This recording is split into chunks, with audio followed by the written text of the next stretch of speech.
Assalamualaikum warahmatullahi wabarakatuh. Pada hari ini, kumpulan kami iaitu kumpulan 8 akan membentangkan tajuk Ordinary Differential Equations. FB 2015 4 Engineering Mathematics Chapter 6. Terlebih dahulu, saya akan memperkenalkan ahli kumpulan kami iaitu saya sendiri, Syifa Azhara binti Muhammad Farid 1095. Seterusnya, Fatina Suha binti Nuzul Isham nombor terakhir matriks 1042 dan terakhir sekali Muhammad Zabir bin Zainuddin 1055. Seterusnya kita akan masuk kepada isi kandungan. Di sini terdapat Introduction to ODE iaitu Ordinary Differential Equation, Problem Statement, Exact the Variable, ODE Model Construction, Integrating Factor Method, Solve the ODE, Apply Initial Condition, Final Answer, Visual Representation of the Mixing Process, Understanding the Final Result, Real Life Impact, Why Chemical Balance is Important, dan last sekali adalah Reference. Kita akan masuk terus kepada pengenalan bagi ODE iaitu Ordinary Differential Equations. Ordinary Differential Equations iaitu ODE adalah mathematical equations that involve a function and its derivatives. They describe how a certain quantity changes over time or with respect to another variable. Di sini terdapat penyertaan masalah bagi ODE. Jadi di sini pertama, sebuah tangki industri besar pada mulanya mengandungi 2000 liter cecair dengan 100 kg bahan kimia yang terlarut. Kemudian, satu larutan dengan kepekatan 0.25 kg bahan kimia setiap liter dipam masuk ke dalam tangki pada kadar 20 liter seminit. Seterusnya, larutan yang telah bercampur dengan baik dalam tangki dipam keluar pada kadar 15 liter seminit. Proses ini akan berlaku selama 10 minit. Jadi objektifnya, tentukan jumlah bahan kimia dalam tangki selepas 10 minit. Jadi dekat sini, mengapa masalah ini penting dalam dunia sebenar? Sebabnya, dia akan mengelakkan pembaziran dan bahaya, kekalkan kualiti produk dan juga lindungi alam sekitar dan manusia. Baik, kita mulakan dengan mengenal pasti jumlah ubah yang terlibat dalam situasi ini. Kita andaikan A dan golongan T sebagai jumlah bahan kimia dalam unit kilogram pada masa T minit. Manakala B dan golongan T mewakili isi pada larutan dalam tangki dalam unit liter pada masa T minit. Setiap minit sebanyak 20 liter larutan baru dipam masuk ke dalam tangki dan pada masa yang sama 15 liter dikeluarkan. Jadi, kadar perubahan isi pada dalam tangki ialah dV per dt sama dengan 20 tolak 15 sama dengan 5. Dengan itu, fungsi isi padu V dan golongan T boleh ditulis sebagai V dan golongan T sama dengan 2000 tambah 5T, di mana 2000 liter ialah isi padu awal larutan dalam tangki. Seterusnya, kita bina model persamaan pembezaan atau Ordinary Differential Equation berdasarkan kadar keluar masuk bahan kimia. Pertama, kadar masuk bahan kimia ialah 0.25 darab 20 sama dengan 5 kg per minit.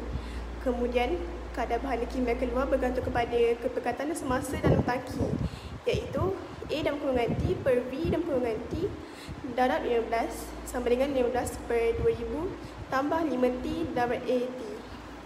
Jadi, perubahan jumlah bahan kimia dalam tangki setiap minit boleh ditulis sebagai dA per dt sama dengan rate in tolak rate out, iaitu sama dengan 5 tolak 15 per 2000 tambah 5T A dan golongan T. Dan inilah pembezaan yang kita akan selesaikan pada slide seterusnya. Sekarang kita akan selesaikan persamaan pembezaan tadi dengan menggunakan kaedah integrating factor. Kita rujuk bentuk yang umum persamaan linear, iaitu dy per dx tambah py sama dengan q. Dalam konteks soalan kita, bentuknya jadi dA per dt tambah 15 per 2000 tambah 5T darab A sama dengan 5. Dari sini kita dapat kenal pasti P sama dengan 15 per 2000 tambah 5T dan Q sama dengan 5. Langkah pertama ialah mencari integrating factor atau singkatannya IF. Formula IF ialah eksponen kuasa integrate P dt. Jadi kita perlu selesaikan integrate 15 per 2000 tambah 5T dt. Kita buat substitution method. Let U sama dengan 2000 tambah 5T. Kemudian kita bezakan U terhadap T. du per dt sama dengan 5, dt sama dengan 1/5 du. Sekarang kita akan gantikan dalam integrate dan kita akan dapat jawapan dia ln u kuasa 3 tambah c. Kita gantikan semula u dengan 2000 tambah 5t.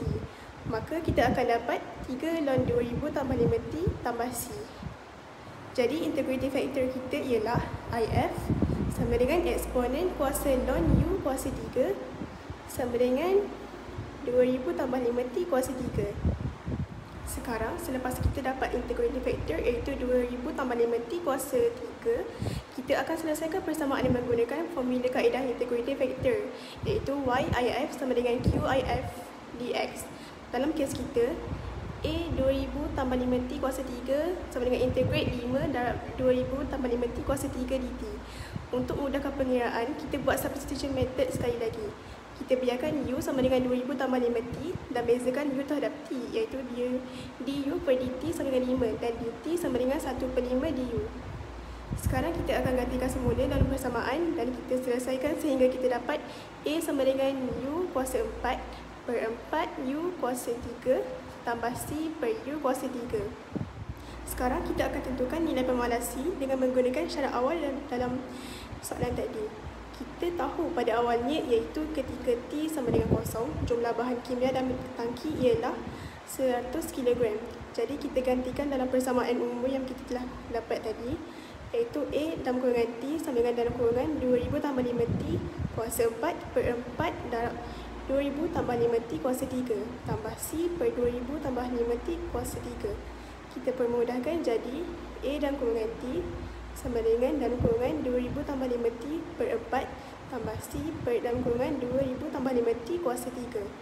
Sekarang kita gantikan nilai T sama kosong dan A kosong sama dengan 100.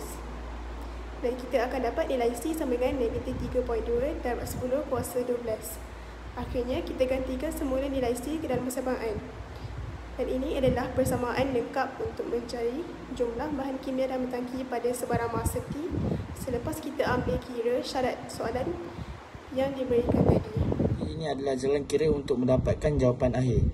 So, equation yang sudah diterangkan slide sebelum ni iaitu A dalam kurungan T sama dengan 2000 tambah 5T per 4 tolak 3.2 darab 10 kuasa 12 per 2000 tambah 5T kuasa 3. Jadi T sama dengan 10. 10 itu adalah period proses dia yang dah ditulis dekat soalan. So A dalam kurungan 10 sama dengan 2000 tambah 5 darab 10 per 4 tolak 3.2 darab 10 kuasa 12 per 2000 tambah 5 darab 10 kuasa 3. So tekan kalkulator dapatlah jawapan akhir dia iaitu 141.06 kg. Jadi ini adalah visual representation of the mixing process.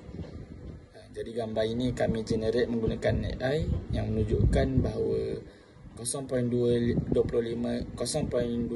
kg bahan kimia per liter dipam ke dalam tangki pada kadar 20 liter per minit.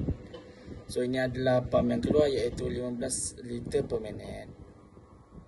Baiklah, mari kita memahami final result atau memahami jawapan akhir. Jadi, apakah maksud 141.06 kg? Sebenarnya, tafsiran ini adalah tangki bermula dengan 100 kg bahan kimia. Lepas 10 minit, dia meningkat kepada 141.06 kg. Ini menunjukkan bahawa bahan kimia sedang terkumpul dalam tangki dari semasa ke semasa. Sebabnya adalah yang masuk 5 kg per minit. Yang keluar adalah kurang daripada 5 kg per minit bergantung kepada kepekatan. So, jadi status sistem ini masih belum mencapai keseimbangan kerana yang masuk lebih banyak daripada yang keluar. Walau bagaimanapun, kadar peningkatan perlahan menuju dalam keadaan yang stabil. Jadi, apakah kesan proses ini dalam kehidupan nyata? So, proses ini sangat penting kepada dunia sebenar kerana ia digunakan dalam beberapa proses iaitu rawatan air dan pembuatan kimia.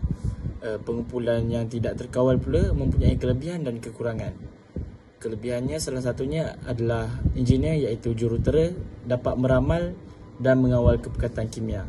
Keburukannya pula ialah dos berlebihan, kerusakan peralatan dan bahan kimia banyak dibazirkan. Jadi kita sudah sampai di penghujung slide. So ini adalah rujukan. Anda boleh merujuk daripada buku atau untuk senang lagi tekan je link yang sudah kami beri ni. Jadi ini pula adalah Q&A session. Jika anda kurang faham tentang beberapa part atau kurang jelas apa yang kita orang terangkan, boleh je tanya. Sekian, terima kasih.